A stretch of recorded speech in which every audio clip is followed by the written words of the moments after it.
What's going on? YouTube is Nature in the Hood back at you with another video. Right here I'm doing a snake feeding video. And what you just seen was when she striked and grabbed the rat. But that's not the rat I'm going to be showing y'all her eat. That was her feeding from last week. This is from this week. Now the rat I gave her was twice the size of the usual ones I give her, so I wasn't too sure if she was going to eat it or not. Surprisingly, she did, with no problem. Now, I'm not going to talk too much. I'm going to try to let y'all enjoy the video and watch the time lapse of the snake eat. No edits, no nothing. I just had the camera recording while she was swallowing. Let's see how long it's going to take for her to finish the rat.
I know I said I wasn't gonna say nothing, well, say too much during this video, but I know y'all ain't wanna sit and watch this through that background music or in silence the whole time. But right now we at about 6 minutes and a couple seconds, and she got majority of the body down. That's raw how they do that without no hands and without chewing the food. Show you how strong they is. Look at the muscles moving. She able to pick it up. Look how much her neck expanded. How thick it is now. That's actually the whole rat right there in that one part of her neck. She gonna push it all the way down.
I want to thank y'all for joining Nature in the Hood today. Comment down below what kind of snake you got and how long it took yours to eat.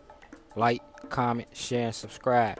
Much love for all the supporters I got out there. Thank y'all.